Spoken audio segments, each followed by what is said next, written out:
Epistaxis. Hi, can I just get you to sit forward for me and blow your nose just to remove any of the clots that have formed today? And now just look up for me so I can inspect the nasal cavities. That's great. Now what I want you to do is just slightly sit forward for me and just compress the fleshy part of the nose just here. And we're going to do that for around 15 minutes. While you're doing this, my partner's going to take a baseline and get an ice pack and put around your neck, which will help vasoconstrict the vessels and hopefully stop bleeding. Also, can I just get you to remove your scarf and maybe turn some of the heaters off, please? While he's doing that, I'm going to ask you a few questions. Are you okay with that? That's great. So how did this start? You picked it. Okay, so when we pick our nose, we usually damage the vessels in an area we call the Little's area of the nasal, and it's a very vascular area and bleeds relatively easy. Do you usually get nosebleeds? No. Okay, that's good. Any recent nasal surgery or basal skull surgery? No. And have you ever had your nose cauterized? No. Okay. So are you on any medications? Mainly anticoagulants like warfarin or aspirin, Pradaxa? No? That's great. On any medications at all? No. Okay. Any allergies at all? No? Okay. So if the bleeding stopped completely after 15 minutes of compression, no other follow-up is required. You do need to avoid hot showers and hot drinks, and try not to touch the nose after it's stopped bleeding, and don't blow the nose for as long as possible after bleeding has stopped.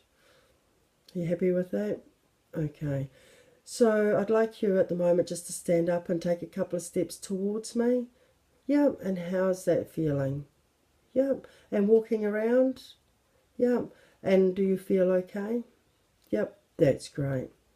So it's important to know that if this happens again and bleeding cannot be controlled, it is advisable that you contact your GP for further investigation, just in case, just to be on the safe side.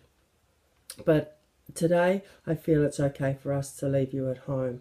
For me to do this, I need to consult with my partner regarding our non-transport checklist, so I'll do that now. Are you okay sitting there for a minute? That's great. Okay, partner, we're going to check the non-transport pause and checklist. As you can see, we've got a patient here with a bleeding nose. I feel it's due to a minor trauma, due to her picking it. So the non-transport pause and checklists are: the patient has been fully assessed, including a set of vital signs and appropriate investigations. Yep. None of the vital signs are significantly abnormal. Great. Serious illness or injury has been reasonably excluded. Yep. No red flags. So with the red flags, I've checked that she hasn't had any recent nasal surgery, basal skull surgery, and she's never had her nose cauterized before. So I'm quite happy with that. The patient's been seen to mobilize, which we have. The patient and caregiver has been given an explanation of when to seek further help, and a PRF form is complete and a copy being left with the patient, which we will do, and we'll leave that with her as we leave. Are you happy with everything there? Yep. No other comments you'd like to make? No? That's great. So I've just consulted with my partner, and we're both quite happy to leave you at home today.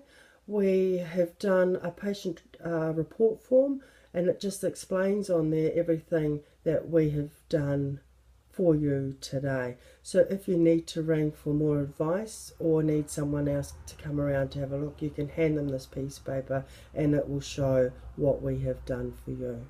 And if everything's okay, we will leave you in peace. Thank you. Bye.